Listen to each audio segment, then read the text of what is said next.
welcome listeners to Papalations 669. Today is the bonus special episode on the podcast because I missed out on last week's episode, so I wanted to make it up to you guys. So today is a very special person I would like to introduce you guys to, and that is Papalations, my own father in the flesh. Dad, if you want to introduce yourself. Hello, I'm not in the flesh, but at least you can hear my voice. In spirit, we're across from each other at that one bar in Korea. What was that called again? Thursday party. Thursday party. Just pretend that we're back at Thursday party at like 10 p.m. having a rum and coke. That's the vibe, right? If you weren't like me, you could probably enjoy that vibe, but everything normal humans experience is alien to me. So Papalations. That's an alien, guys. It's confirmed. It's all right. Has to look at me that way. Yeah. Patient zero of planet Earth. It's all right. My theory about you is maybe you were kidnapped as a child and they did things to your brain and then they sent you back down. And you're special that way. I often joked when I was younger that I was born the same year they landed on the moon and the astronauts found an egg and brought it back to Earth and hatched it, and that was me. That is Papalations. Honestly, that's probably the best lore story that you could have come up with. I wonder what Mom would say if she heard that. Yeah, I mean, you're always trying to find out about yourself and understand yourself. It never ends. And you always find out new stuff about yourself, regardless of how old you are. I won't expose your age, but I feel like the people listening in are probably my age, so everybody probably has a parent figure around your age. My father was born in 1929, and my mother was born in 1932, and she often used to brag that going to the movies and having popcorn cost 10 cents. So it was a better time. The next generation, It was a better time. It was right after the Depression. My parents were dirt poor, and it was very rough comparatively to what I went through, and hopefully much, much better than you went through. I mean, definitely. I mean, I tell everybody that I've definitely had the best parents growing up. I feel like every parent in every generation tries to do their best. Provide more, do better for, what's to come down the line. But, I mean, talking about age and, all this stuff, you're at this age where you sort of can look back because you have lived twice my lives, roughly putting it, let's just, round the numbers. Looking back in your life, do you think, is this the life that you would have imagined, let's say at my age, in your 20s? Could you have foreseen this happening? Well, the only thing I knew for sure when I was younger was that money would never be a worry for me. Okay. I don't know why I thought about that or, where it came from, but I just said, I'll be a millionaire and I'm not even going to try. That was your mindset? I remember that very early on. Like, you wanted to be a millionaire or you were going to be a millionaire regardless? It was just going to happen. It wasn't something I needed to worry about or strive for. Oh, it was just going to happen. Damn. And well, you know yourself, right. Even if you don't know yourself, As in, like, are we born with a certain like set of who we are, like personality wise? Well, I mean, an important thing to understand about yourself is you need to be able to look at your behavior over time. And when you're young, you don't have any behavior over time because you don't have a history yet. So as you get older, you reach a point where you can look back through the chapters of your life, now that you have many chapters. Right. And then do a comparative thing and, see what went wrong, what you did wrong, what you could have done better. There's a few regrets in there, but It is what it is. It's my favorite saying. It is what it And is. I often find myself saying that a lot. That's Yeah. good. Because sometimes you just have to let it roll off your back like that.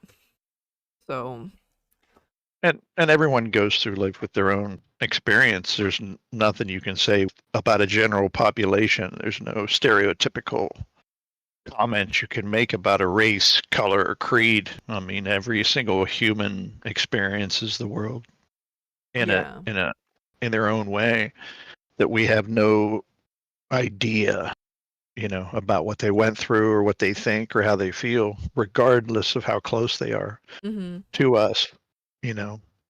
And we don't even know ourselves. So Yeah. how can we go around and say we know other people when we can't even write down 10 things about ourselves that are true, and 10 strength, 10 weakness. I challenge any of your listeners to uh, give me 10 of each. What are your 10 strengths and what are your 10 weaknesses? And do like a psychological profile of yourself, you know, take a personality test. That's Oh, that's a great way to spend your time. I love taking those what's that? 16 personalities? You know that Yeah, I don't know if test? it's been debunked or not, or if it's accurate or not, but it's a fun thing, like tarot cards or astrology or fortune telling. Yeah, it's just a little fun little thing you can get Yeah, things into. with no scientific research done upon them. No huge meta analysis of what it is, just urban legend type stuff. I love the urban legends type stuff though. I don't know why I feed into it. I mean, if somebody comes up to me and is like, "Oh, I don't want to be your friend because you're a Leo, zodiac, whatever." I mean, that's just bogus. I mean, you're schizophrenic or something. But as for fun, it's like, oh my god, as a friend, are you compatible? Like, if it's lighthearted like that, I feel like it's okay. But Yeah, people take I'm it uh, seriously sometimes. I'm Aries the Ram. You're an Aries personality. See, that's Yeah. crazy because Aries are supposed to be like the mean, fiery type of personality. Well, Mars is my sign, and he's the god of war, And so that that's fits. so weird because I don't see you as like this war-induced like rage, this type of person at all. I feel like it's like the complete opposite. Well, you often find that true warriors, are very stoic. The highest level fighters in our militaries don't run around beating their chests like gorillas and shouting at the world, look at me, look at me. I'm They're dead. very quiet, methodical, intelligent, and they don't make a move without, planning 3 or 4 moves ahead. It's a profession, you know.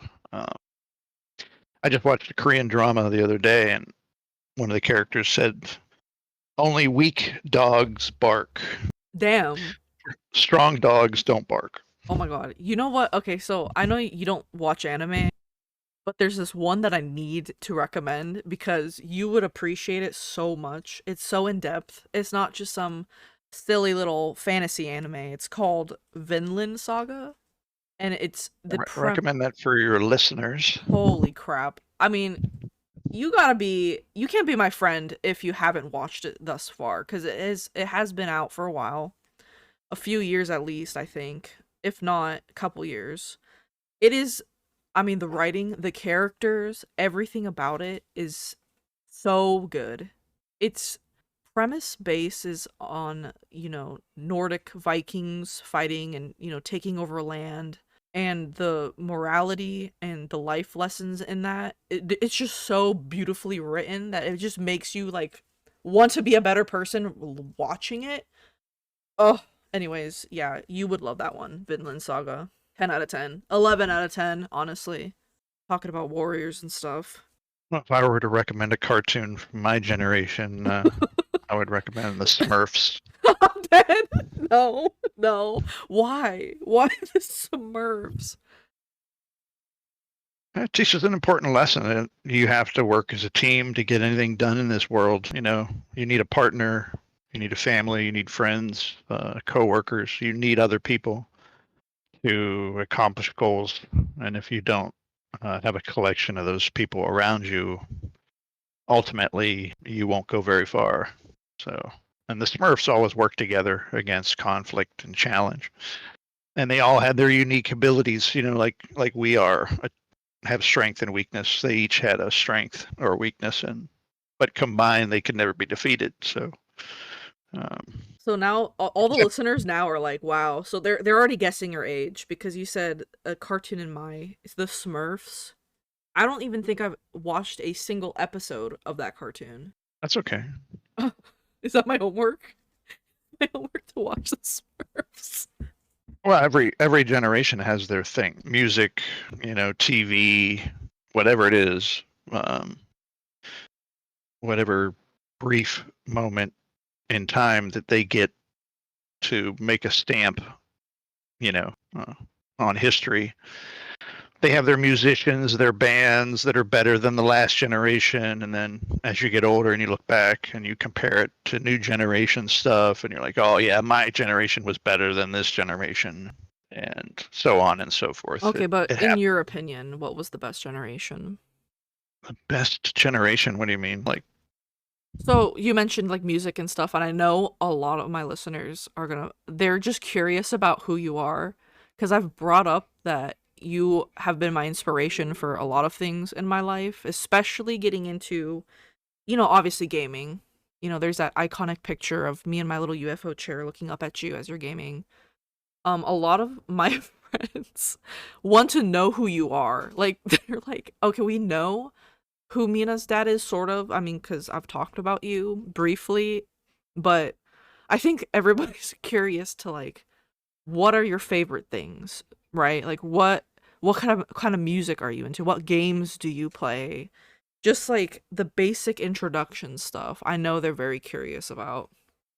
yeah, we could talk about that stuff, but I would like to preface by saying that's not the best question. The best question is, who are you? Who am I? Yeah, I mean, our culture is so, I mean, not culture. Yeah, let's Like a just say our society? culture. Yeah, in the United States, our culture is so focused on what other people are doing. Celebrities, musicians, politicians, other figures, business people, that we're so caught up in what other people are doing that we don't look in the mirror and understand who we are.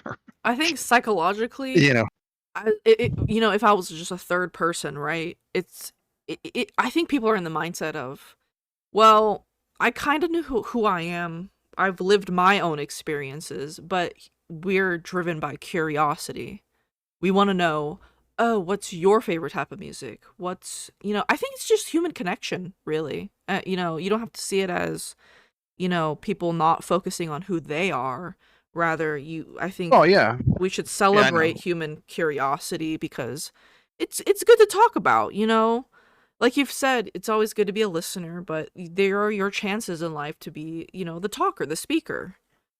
Yeah, I mean, we ask questions for one reason. That's to get an answer. Why do we want an answer? So we can begin to understand who we're talking to. And then after a while, we make a judgment about that person based on all the questions that we ask, Mhm. and if they're similar to us, they remain, in our orbit. And if they're too different or too strange, we should remove them from our orbit, cast them out of our solar system. And people really, really should, evaluate who is in their life and eject them from orbit if Eject. they're not bringing anything positive to your life, especially mental health. If they're not making you happy, if uh, they don't need to be around you, because it's like keeping a poisoned dart frog on your desk. Eventually you're going to brush up against it and suffer the consequence. So cut out you the know toxic people in your life, basically. Yeah, and it's not a simple step. It's not answer this question. Oh, you voted for this guy, so you can't be my friend, or you listen to this kind of music, so you're dumb. This rush to Yeah. judgment stuff. is a plague, and it's a symptom of ignorance, you know. But yeah, I would just say, just keep positive, people, and if they're making you happy, and improving your mental state, that's the measurement, you know. That's the measurement. Yeah.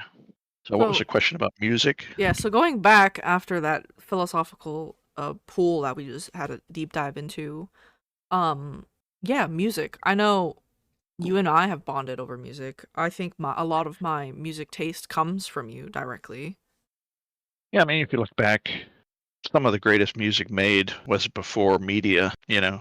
Uh, Before we cared about how the person looked, we cared Yeah, about the quality of the voice, the uniqueness of the sound, the types of instruments, how they were arranged. If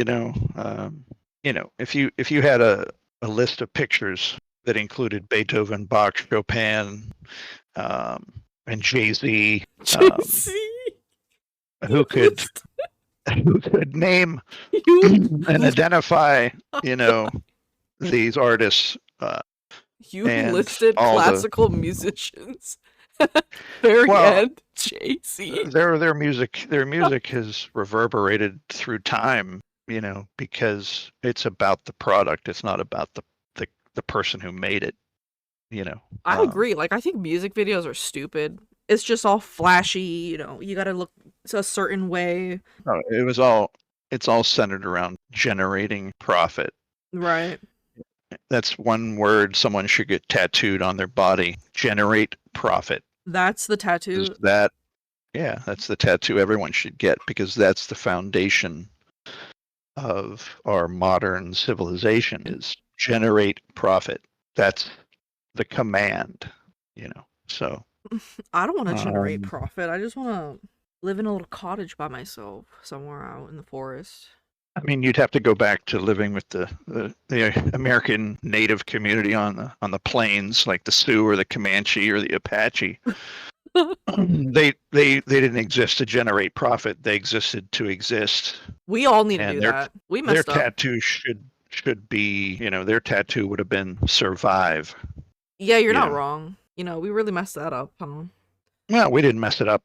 We came in and took over to generate profit. It's cursed. It's so cursed, right? Well, a long time ago, we decided that generating profit meant surviving. And in the modern world, it does mean surviving, but in the ancient world, surviving just meant, farm, hunt, Not work get together. diseases, wake up the next day. But those days are long past. But Damn they it. are they are in the future, I missed my mark. certainly. Oh, you think Yeah. like the world we're gonna like revert back to hunter gatherer times, sort of? They asked Albert Einstein, what can you say about World War III? And he says, I don't know. I don't know about World War III, but I can tell you what World War IV will be like, and it'll be fought with sticks and stones. So inevitably, what this world is now will be a much simpler version in the future. Now, hopefully, it'll be because of technology and automation and robots, and but I don't think that'll happen because Do you support the whole like Elon Musk putting chips in your head and creating, robots and androids that look like human and they got flesh suits on? Do you support those advancements in society? Like, would you be okay with a lot of things being replaced by I think robots? all the technology, as I just reflect right now in this moment, that I Uh-huh. think all those technologies would be helpful for people who have disability. Oh.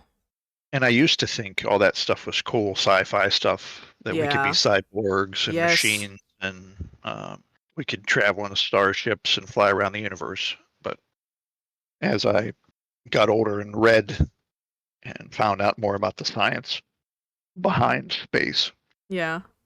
I realized we're confined to our solar system for probably the next at least 100 years or so. I know, isn't that So, I crazy? mean, all these scientists who are out researching, they're just doing what we all do. They're just they have these questions in their mind and they want answers to them. So Right. they go about their business of finding solutions, and, you know, uh, And I have hopes and dreams like everyone else, but in reality, in the moment, that's all we have, right? Is the moment. We don't live in that Yeah. future world, and we don't live in that past world. We live in the world around us, and they say the people that are living on Earth with you right now are like the people in a bus, on the same bus as you. Right. In a way, yeah. I'm Eventually just our bus is going to come to the last stop, but we should pay attention to the people that are on the bus with us, because yeah. they affect us more than the past or the future. I love how like philosophical this got super quickly. That's my tism. That's part of the tism. It's all right. Part of tism. Everybody listening should know by now that, the ADHD ramblings is what keeps us afloat together. So we'll just bounce back and forth from each topic. I mean, what's that I saying? don't know if it's. I mean, there's a danger. I mean, you shouldn't say you have ADHD or you have autism Right. or I'm you on have. undiagnosed, guys. Disclaimer. Sorry. Yeah, because everyone's using that as a way to get out of shit now. Okay. Okay. There's a difference though, because I, I don't know I mean, how you would use autism to get away with shit. Why well, didn't I think of it's a that? curse. Why It's didn't a I think of curse. that the whole time I was working for the past 10 years, man? I could have got away with a whole bunch of shit, man. Oh, yeah, I'm autistic. I can't lift that pound of coffee off the table. Or, oh, you can't yell at me.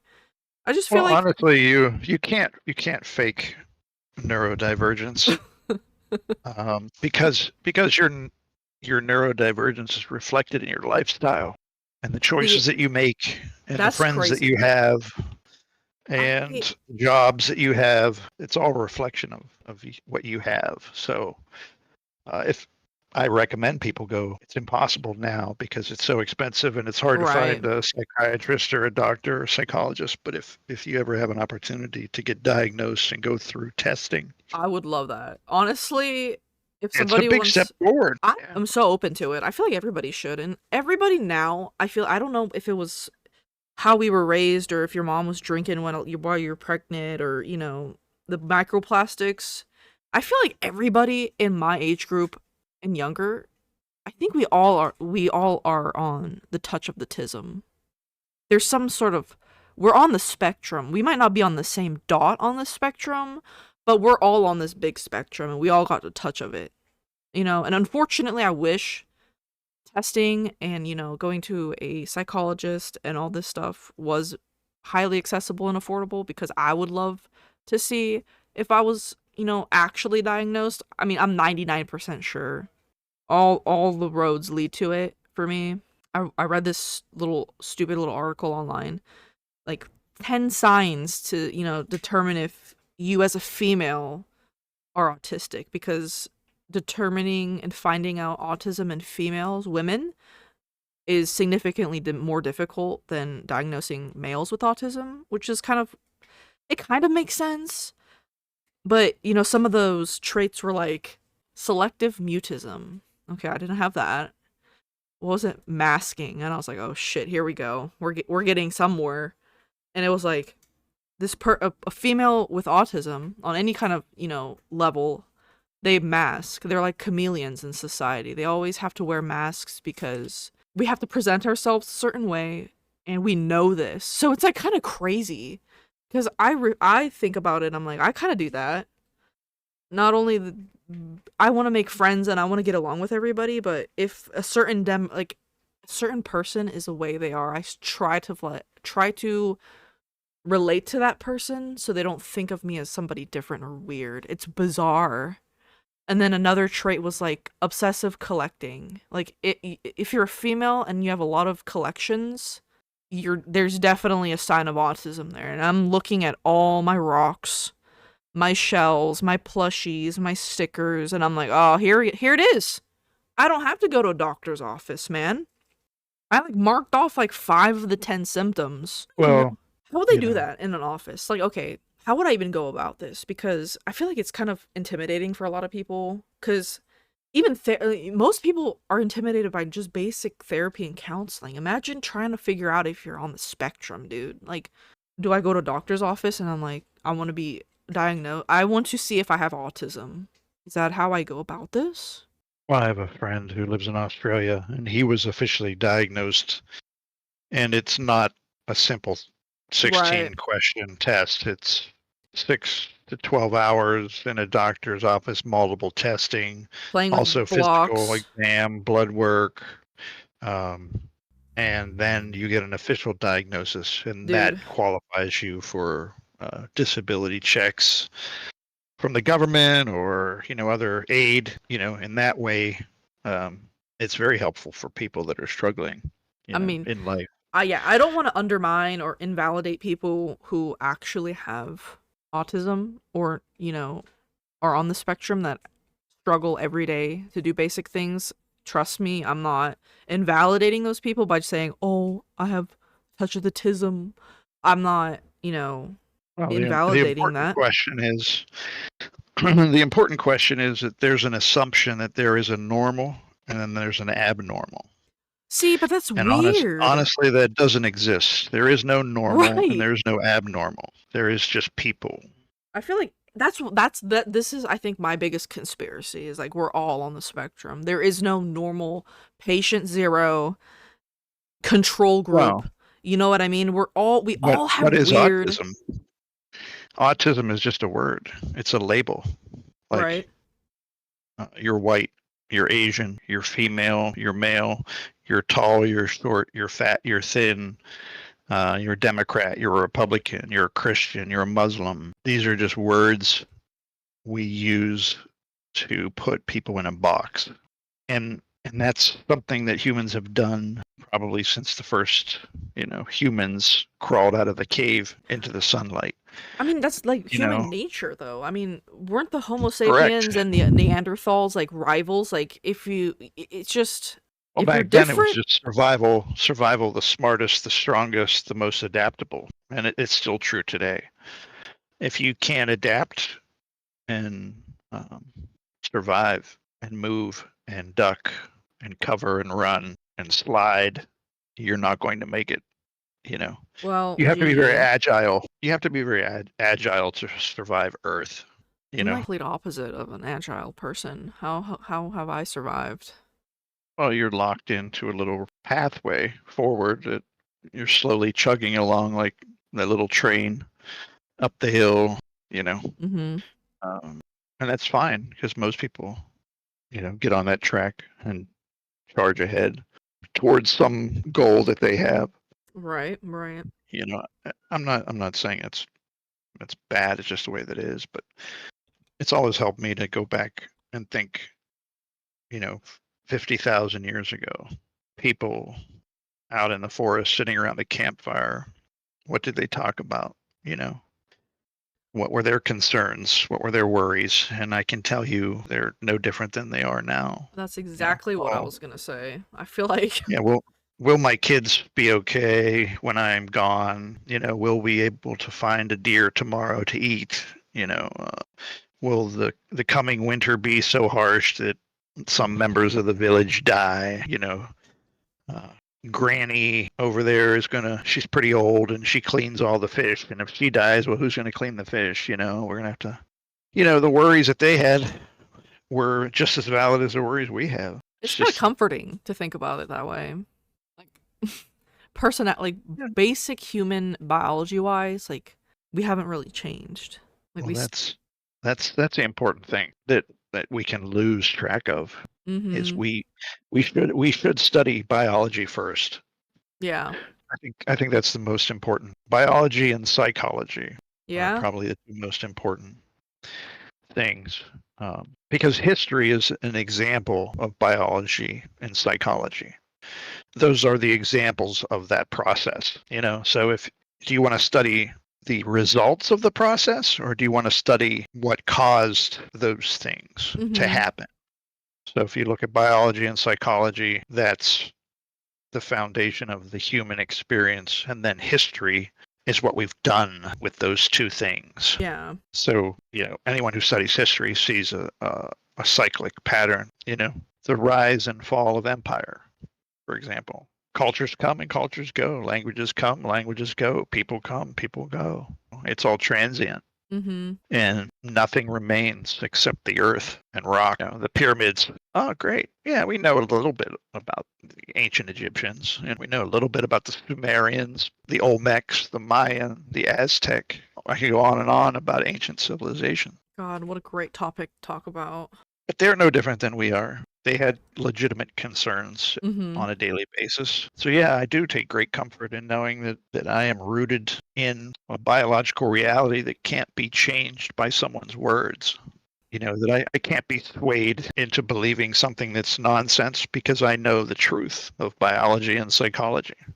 And if people would wake up, and I'm not talking about wokeness, I'm just saying, wake up to yourself and what you are and how you got there. Wake up and see your biology, see your psychology and define that clearly and understand it clearly. And then the rest of the world becomes sort of like a theater, a play in front of your eyes. And you can sit back and watch all these people playing these roles. And it becomes a tragedy and a comedy as opposed to something that's difficult to endure. So I have some questions, right? So this sort of like leads me to one of my questions. I like philosophical questions. I want to know, I kind of know what's in your brain, but at the same time, you're one of those humans where it's like a box of chocolate. You just never know what you're going to get during that day. And it's a very good thing, honestly. You're a unique individual and you should be appreciated more. So this brings me to my first question, right? Because we're talking about... Thank you. Thank you for showing your appreciation. It's something that is very rare, but it's so vitally important that we show appreciation to the people in our life. I 100% agree. But go on. Talking about Earth and the world, and you're a very intelligent person with a lot of thoughts. No, I'm not intelligent. Hey, I have a lot of knowledge.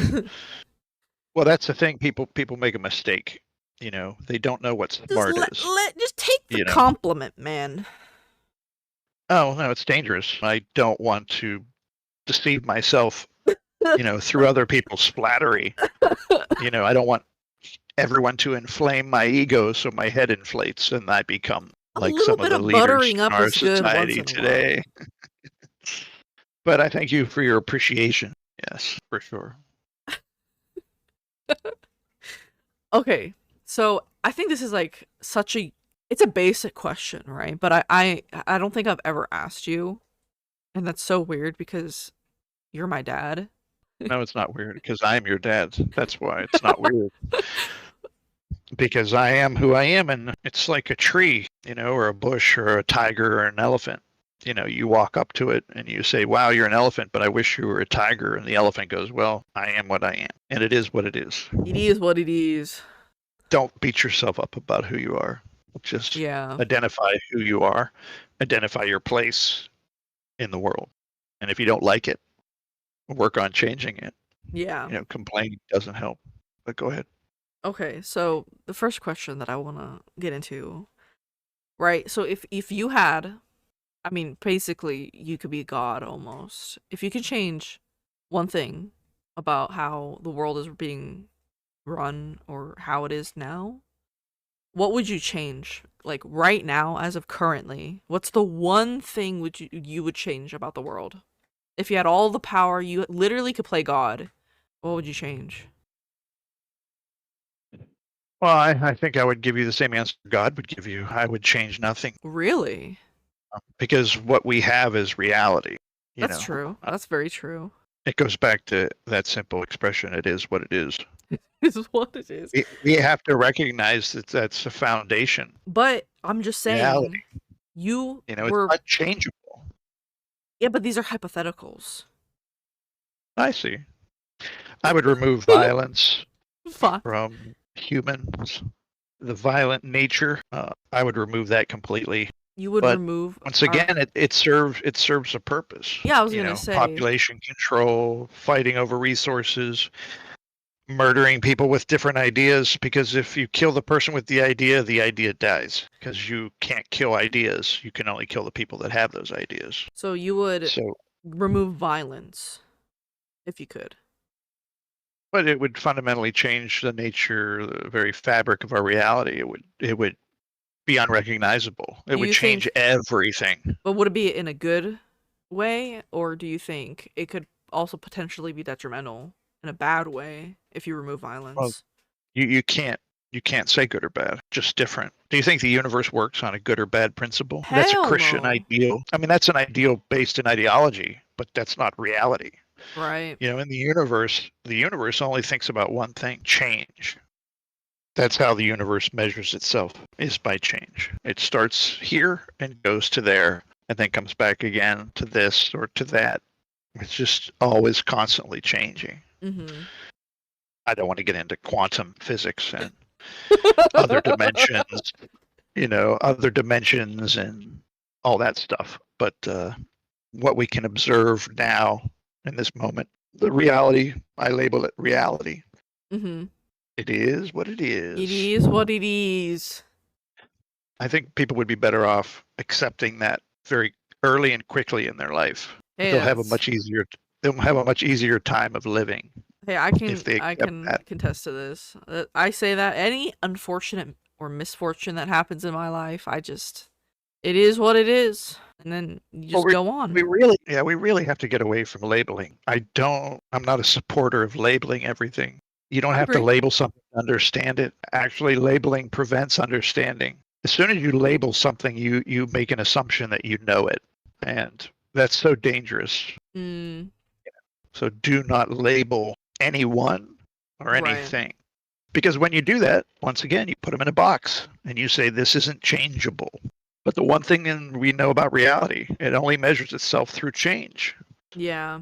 And people change, countries change, languages change, cultures change, food taste changes. That's how you shouldn't look at your watch, So You would shouldn't look you? at the clock. So I've seen like you're like the moon. Everybody's like the moon. We all have different phases, right, in our lifetime. Do you think you've changed? And I can't really say good or bad because it is what it Exactly. is, right? Don't label it. Yeah, don't label it good But or bad. I mean, looking back in your life, do you think, Of course. yeah, Because what is the reality of the universe is change. that should be your And tattoo. That needs to that's be from your moment to tattoo. moment. I'm gonna get that Really, tattooed. it's second to second, minute to minute, hour by hour, day by day, week by week we change. But we are blind to it because we've gotten into the habit of putting a label on things, including ourselves. Yeah, I can And see. it's so limiting. It's very limiting to do that. I could agree. I could agree that, especially now, everything needs to have a label. And I sort of get it, but at the same time, I also agree with you. I feel like if we stopped doing all that, and I'm not saying the people who want to be labeled are the bad people. I'm not saying that. I'm just saying if all of us as a society stopped labeling ourselves and we just kind of vibed and accepted each other for what it is, right? I don't think we'd have a lot of Yeah. issues. But unfortunately, I Well, think let me throw a word out to your audience. It's a very important word in the okay, English language. It's called agenda. agenda. We can't talk about the Yeah, agendas. Okay, this is getting political. if you go back 50,000 years to the average caveman, let's call him Bob, Bob the caveman. Okay. uh, as he changed and grew, his agenda is always centered around survival. Mhm. Whatever he needed to do to survive, that was his agenda. That was his plan. Everything he Right. did, everything he thought about, that was his agenda for himself, Mhm. is to survive, and get through the next day. He wasn't worried about college. He wasn't worried about getting a car, having a wife and kids. It was more about, I just want to get to the next day to see what happens. That was his agenda. If you apply agenda now, remember that first tattoo, generate profit. Yeah. That is the global agenda for most people now, is That's generate unfortunate. profit. It's unfortunate. And they accomplish that control by having people label things and put things in boxes and divide each other by groups. And that's a very easy way to control the population through these fictional ideas. These They're different boundaries, because, these weird. yeah, let's divide everybody into a category so we can exclude them, divide them, and conquer them. It has Um, worked. the smartest people have always used the same tactics to further their agenda. Because every tribe had a chief. I'm sure every ancient culture, every village Right. of 30 people living in the forest had a leader. the alpha, and his agenda was to keep his flock alive, so to speak. That was his agenda, and he accomplished that through a variety of different methods. But that was his goal, was just to keep everybody alive and to try to enjoy the moment of each day. That was his agenda. Mm-hmm. But they didn't have the agenda of generate profit. They had the agenda of survival. So you think, a lot of people think that their agenda now is survival. It really isn't. Their agenda now is tied to generate profit. And that's what the ruling class, the few smart people in the world, decided to use to put us into little boxes so they can move us around the board like chess pieces. But that's, once again, biology and psychology. There's nothing We're really to, getting into the deep philosophical. yeah. I didn't think I want to introduce you in a lighter sense, but we're getting right into it. I think it was in college. Yeah, when I was in the military, I started to understand the concept of control and methods of control. If you just sit down and ponder that idea of all the different methods of control that exist in our current society at this time, 2025, all the various methods and tools and everything we're subjected to control us, your breath will be taken from you. It's astonishing to see how almost everything that we do is some sort of participation in the method of controlling us. And I'm not saying that we don't need to be controlled. I mean, there's probably a good argument to be made that we do need a leader, and Right. we do need to be shepherded, Yeah. looked over, looked after, and guided to a successful future. I don't deny that that's probably always going to be true because I'm rooted in biology and psychology. It has nothing to do with ideology. Ideology is a tool of control. You're gonna anger Sorry, a whole bunch of people. I have to Whoa. drink some water here. I have my apple juice right next to me. It's a necessity. Don't mistake, my views on ideology as negative. Ideology is just one of the thousands of ways they use to control the human population through fiction. We've accomplished great things through that fiction. Look at the pyramids, for example. I mean, if you want to go with architecture, how did the pyramids get built? Those are conspiracies. I have conspiracies on that. They're slaves. No, go back to biology and psychology. The pharaoh convinced aliens the came population. down. Well, the pharaoh convinced the population that he needed a big stone temple to, commemorate his life, and he wanted to be buried under there because he's such a great guy. And somehow he convinced thousands of people to build it and die building it. Okay, that's your version of reality. Mine is far different than that, but we won't get into this one. Well, that's why I encourage your listeners to come back down that road. Turn around and go backwards, because so many people have gone down what they call the rabbit hole. Alice in Wonderland. It's so fun. They need to climb out of that. Really, they really need to climb out of it. And the only way you're going to climb out of it is to use biology and psychology. Get that tattooed on your forehead too. Biology and psychology. Brain damage works. Yeah, brain damage works. But that's the beauty, Dad. That's the beauty of humans and humanity, is the fact that the only reason why we've come this far, I mean, if we're so strict in how we view things and we followed a very strict guideline based on biology and psychology, I don't think we'd be here. There wouldn't be colorful people out there. I think, personally... Wait a minute. You're saying that that's the arrogance of humanity, that we have placed ourselves above all the laws of nature, that somehow that we're so smart and we're so great that the rules of the world don't apply anymore. No. I'm not saying that. I'm saying, Well, that's what that leads to. You don't have... All you can change is what you can touch. Right, but I'm saying in a lighter sense, why do people come up with conspiracies? Why do people want to go? It's a psychological issue. Well, you can't see everything under a microscope like that. I mean, I feel like conspiracies, like you said, the rabbit hole. There are some people that definitely need to, put the Instagram conspiracies down. But I feel like it also is interesting when people do kind of delve into it. Like, how did these come about? I want to know why you think this way. Like flat earthers, right? People who have so you like would agree that it's okay for people to join a cult, is what you're saying. Right, because that's your human... I mean, if you want to join a cult, and you were, brainwashed into joining a cult, that's on you, first of all. And second of all, that's on the cult leader. But that's we're humans. We're not perfect. Like you said, we're actually sheep. It's very easy to convince a large group of people if you have the right type of narcissistic leader. Look at all the cult leaders. Biology and psychology. Yeah, but I'm saying just because you like to delve in and read up on conspiracies doesn't mean it's not a bad thing. Oh, you can't label things good or bad. It is what it is. Yeah, it is what it is. Exactly. It is what it is. If people who believe in conspiracies are mentally happy, then more power to them. That's the message: is get through this life. I feel like people get so caught up, and I'm not saying you do, but I feel like a lot of people who don't want to give people the time of day to listen to people who have conspiracies, and we're just two different people. I think how I view things in life are obviously going to be different than how you view things in life, and for me, everybody's different. Yeah, not just groups of people. It drives other people crazy, but I like to instigate.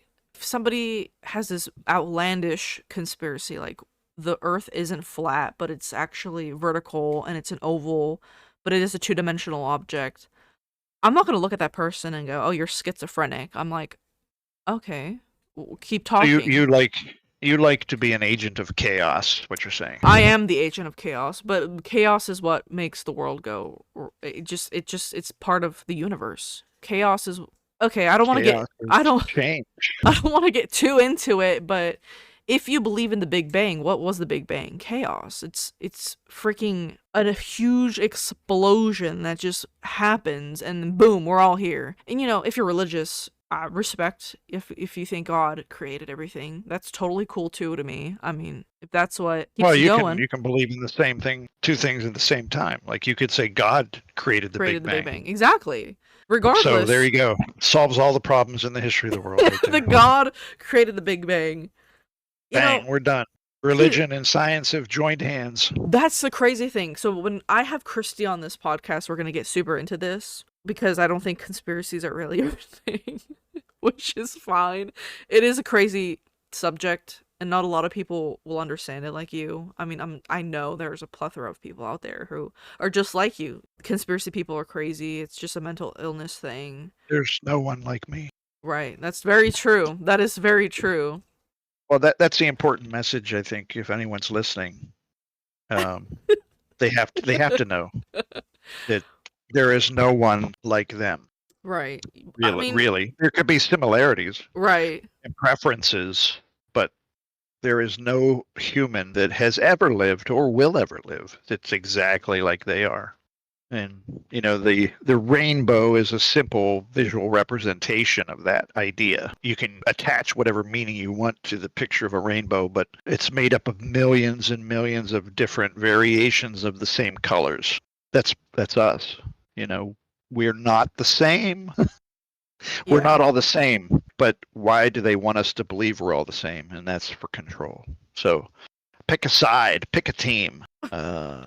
Fight for your team, fight for your side, fight for your ideal. Get in this box, get on this side of the line or that side of the line. Instead of being for yourself, be for something else. Control.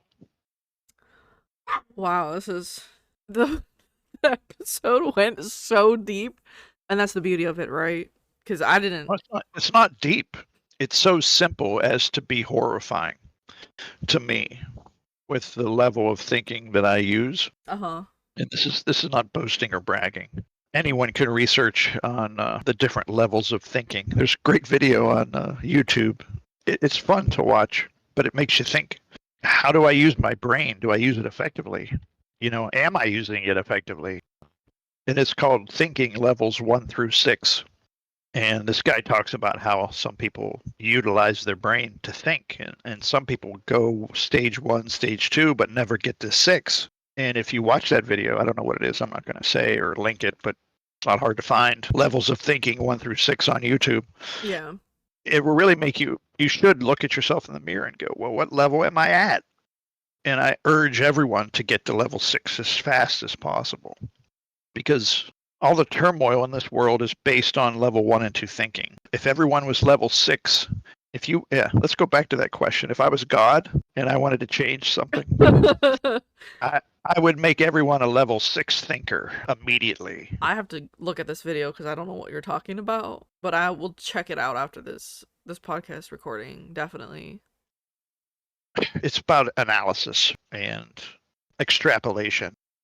If you see something with your eyes, do you contemplate the next level of what it could be? Like water, for example, on the ground in a puddle. Well, where did that water come from? And then you can go down the path of discovery all the way to the molecule and the atom and how old those water molecules are in that pond, or that little puddle of water. And where was it before, and what's its journey? So yeah, if I was God, I would make everyone a level 6 thinker. And that would change everything instantly. But it wouldn't be a negative change. I think it would be a super positive change. If because it would be like was super into that, it would be like Thanos snapping his finger and waking everyone up at the same time. Not annihilating 50% of the population in the universe, but he snap his finger and then all of a sudden people are level 6 thinkers. And then they look around and go, "Holy, so this is what everything is about." Yeah, but if everybody was was so woke like that, like the third eye opening chakra moment, I mean, that's tiring. Oh, it's not spiritual, I'm just figuratively speaking, like you're basically woke.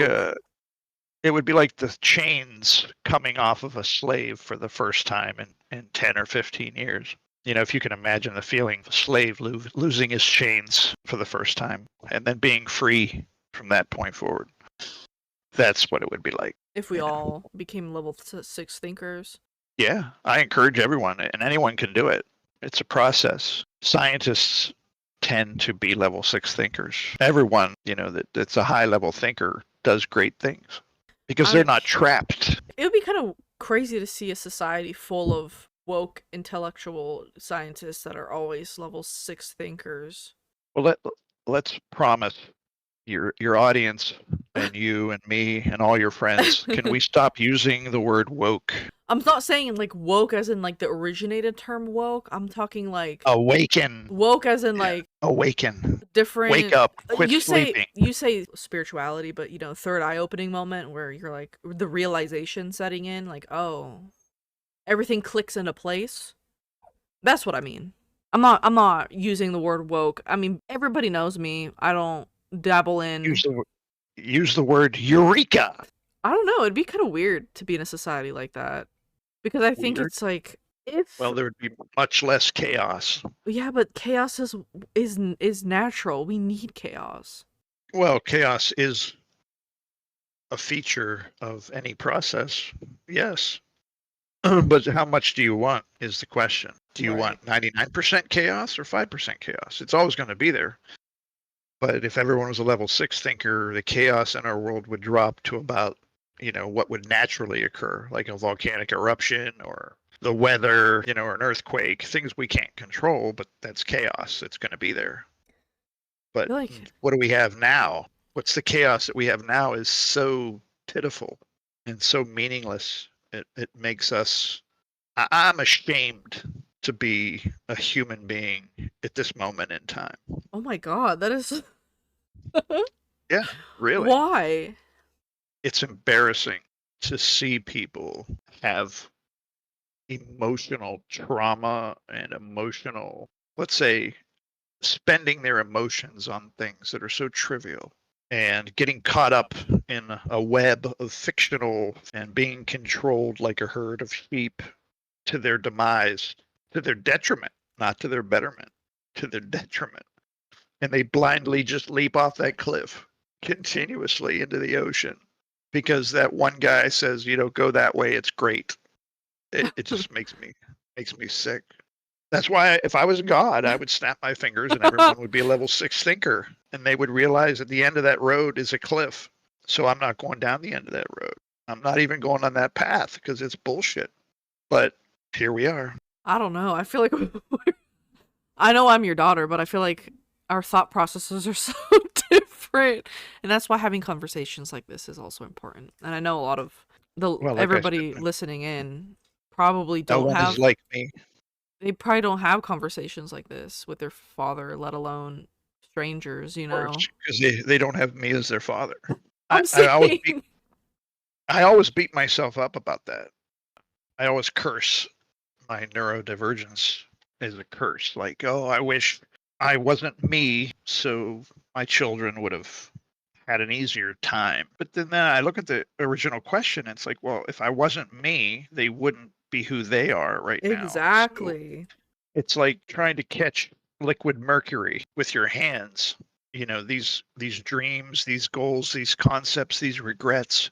We're just trying to grab things that are ungrabbable, dreaming these dreams that are impossible. We need to just stop doing that completely and face reality. That's how you eliminate regret. You know, we made choices at the time that we thought were the best choice. And of course, when you look back, you go, well, that was dumb or that was great. That's life. It all exists in the moment. It Exactly. doesn't exist in the past. It doesn't exist in the future. It exists right now. So would that be like your message to the world, since this is your stage? What would be what would you tell people? Important life piece of advice, I guess. You can find the same message repeated in a variety of different ways, you know, through a variety of different media. But there's a scene in The Matrix, Not the Matrix. you know, just to make it relevant for some of our listeners who Right. may take in the fun hobby of watching movies a lot. The Matrix, which I've seen the original over 10 times, and each time that you watch it, you can learn something new from it. It's really a great cult classic. But in one scene, Neo is in a kitchen talking to the Oracle, Oh and yeah. she tells him he's not ready. And there's a sign above her door inside of her kitchen, and it's profound. I'm not going to say what it is. I'll let our listeners journey and try to find out what that sign says in That's the everybody's kitchen of the Oracle. homework. Yeah, that's everybody's homework. But that's the important message, I think. Um, that's a beginning point. You can't you can't do anything further than that, Mhm. or at least you shouldn't do anything further than that. And once you've accomplished that goal, and once you've figured that out pretty well, then you can move on to the next thing.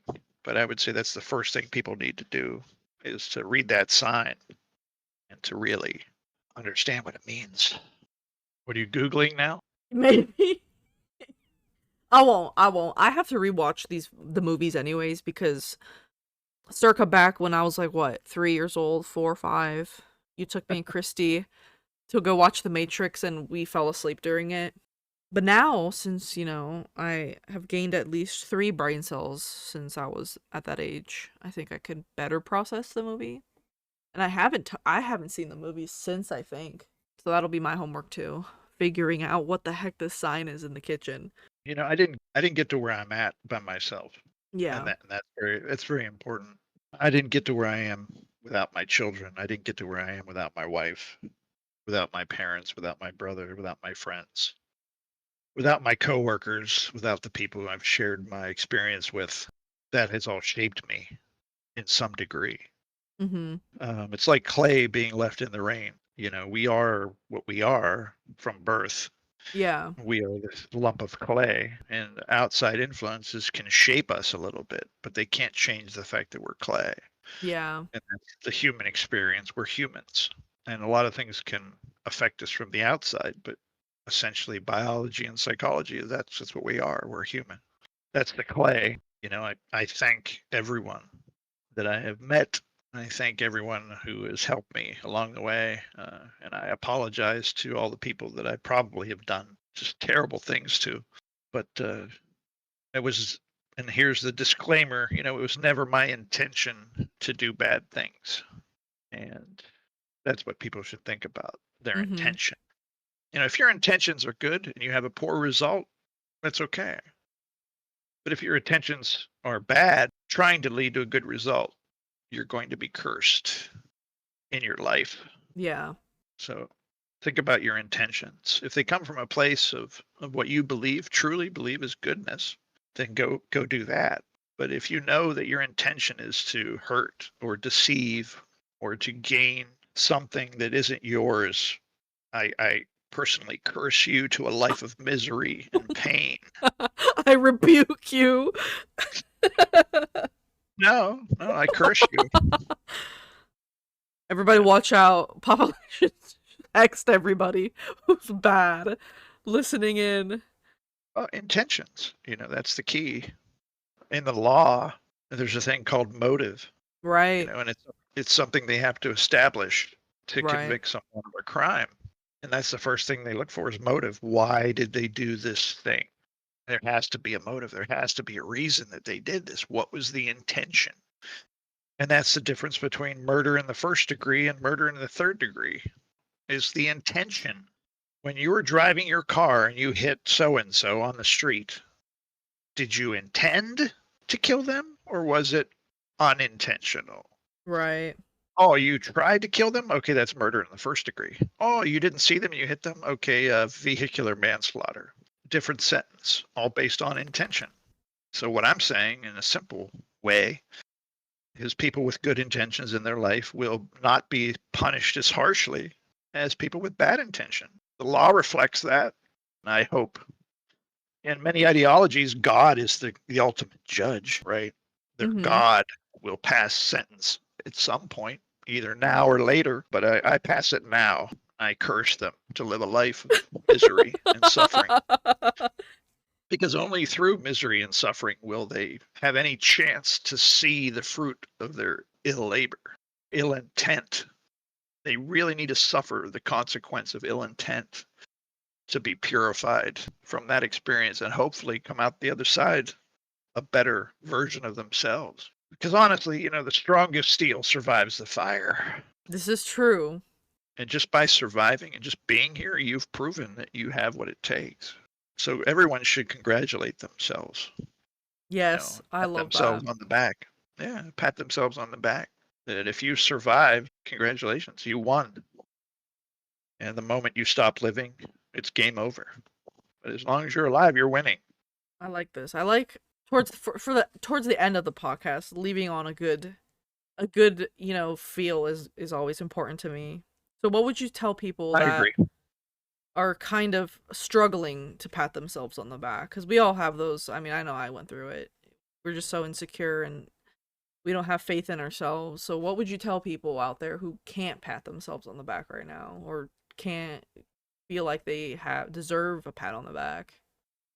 There's a million, a million things I could say, but what pops into mind We need your to wisdom.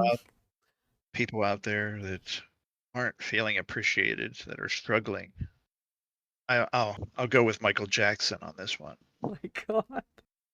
Look in the mirror and be the change that you want to see in the world, and go out every day and be what you think everyone else should be: kind, considerate, polite, helpful, interested to listen to other people's problems, just to share the experience of living in a positive way. Mhm. Start doing that. It's not about a job, it's not about money, it's not about things. It's not about ideology, it's not about politics. It's about the human connections that we have and just want the world to change in a certain way. Be that example every day. Change how you dress, change how you speak, change your image, change your behaviors, change your language. Be the example you want the world to follow. That's all you can do. And then other people will see you and go, oh, this guy or this girl looks pretty well connected and stable and happy. Oh, so that's how it's done. And you might inspire others, but it should start with the individual. Just be the change in the world that you want to see. I like this message. It's a That's it. good one. I take that from Michael Jackson. That's not my own idea.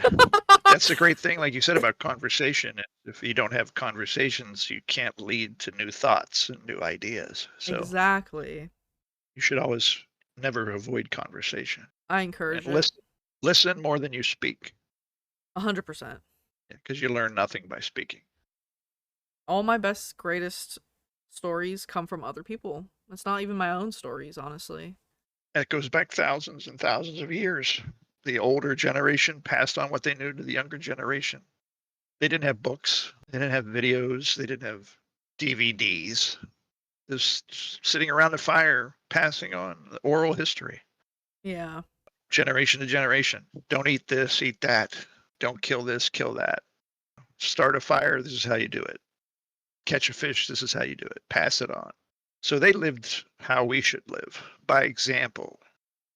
Not to say that all these things that exist to help us with like all these podcasts and all these books and all these videos and all these movies, I'm not saying they're good or bad. They're just tools, Right. that we can use to help us understand the world around us. But start with yourself and be the change that you want to see, and that's been said over and over again. I'm not the first one to say that. I'm just parroting what I've agree with in that case. You know what? That's a good way to end this podcast. Honestly, hell yeah. I'm gonna be Well, self-reflecting. we'll see how many listeners like this content, and if we get a lot of people who want to hear part 2, maybe we'll start another 100%. adventure. I love talking to you. I love listening more than anything. Only because I feel like we've missed out on a lot of conversation throughout the years. So I'm blessed to have an opportunity to still talk to you. I'm blessed to have a great relationship with you and Mom still. It's a privilege, really.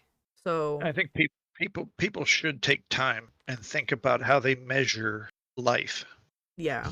The measurement of life, like you said, you wish you had more time. Time is a measurement. I wish I had more money. Money is a measurement. I wish I was taller by several inches. I wish I was thinner by several pounds. Yeah. We should really think about how we measure things. That's where we should start, honestly, is how we measure something. When you look at someone, how do you measure them? Do you measure them in one aspect, or do you measure them in 100 aspects? What are you always using? What sense out of 5 senses, what sense are you always using? And it seems to me nowadays that no one is touching anything. No one is smelling anything. Yeah. We're We're not all tasting each other, and we're not really listening very well anymore, but we are certainly looking with our eyes. mhm. Just use all 5 senses and think about how you measure the world. Don't start a conversation. And Neil deGrasse Tyson said this. He goes, I'm not going to get involved in a conversation unless I know what the other person needs to be convinced. Like Mm. if you're having an argument, the first question would be, what do I need to prove to you to change your mind? Yeah. That should be the first thing. And then they should be able to respond with their measurement. Well, I want you to show me proof of the moon landing. Okay, that's the base point, the base measurement. Okay, you want proof of the moon landing, and then you'll believe that it happened. Is that true? Yes. Okay, let's begin there. I think every conversation should have that basis in what the other person would take for them to see your point. Ask people that you talk to. Oh, you want to talk about this subject? Okay, what do you believe? And then listen to them, and then say, okay, well, I don't agree with some of that. And this is why I don't agree from my experience. And then you reach a common ground and you go, it's okay to disagree on some things. And it's okay to agree on some things. The world's not going to change because of what we do in our brain, but we will grow as an individual. And that's the whole point. Exactly. Well, it was nice talking to everyone today. And I hope everyone has a positive moment in time. I feel enlightened. The words of wisdom. I needed it. I needed a grounding moment. Don't let anyone else tell you what to believe. Right? Exactly. You really need to find your own answers. Amen. Yeah. Because I'm not you and you are not me. Correct. And what provides me comfort will not provide comfort for others. So, but examine yourself, examine the world more carefully. Get to Mm-hmm. level 6 as a thinker and study biology and psychology. And then once all these puzzle pieces start to come together, you can join me in my game of humanity. But it's a process, and it is what it is. It's always been that way and always will be that way. It is Until what it robots is. take over, until robot AI takes over, there will be no consistency. I There'll be cannot no wait. rationality. I can't wait for my 'Cause time. humans aren't 100% rational, and they're not 100% emotional. So it's a soup of both, and that's the chaos. And I love it. All right. Well, hopefully I'll see you on later. That was Papalations. That's my dad right there. And hopefully we'll schedule more podcast episodes, delve into other various topics, not just serious philosophical, questions and thoughts. Because my Well, brain for anything. can for only anything. take so much. Well, just to archive memories and make memories that we didn't have a chance to make in the past. Now we have a chance and an opportunity Yeah. to have those conversations we never could because life got in the way. The realities of life, like I said, those systems of control Uh-huh. that put us in our little box for 8 to 12 hours a day and put us in our beds for 8 hours a day, and put us in our car for 2 hours a day. Those are all systems of control, and it prevents us from sharing our lives Mm-hmm. so we can generate profit for It all someone's comes agenda, down to generating profit. for someone else's agenda. Anyways, Alrighty. All right, love you. That was Thank you. Papalations. Thank you so much for talking to me on the podcast. Thank you all. I'll hopefully see you again based on the response of this one. And, Yep. Au revoir and guten Tag. Adios. Au revoir. Annyeong. Annyeong. Sayonara. Sayonara. Bye-bye. Bye. Love everyone. Enjoy the world. Amen to that.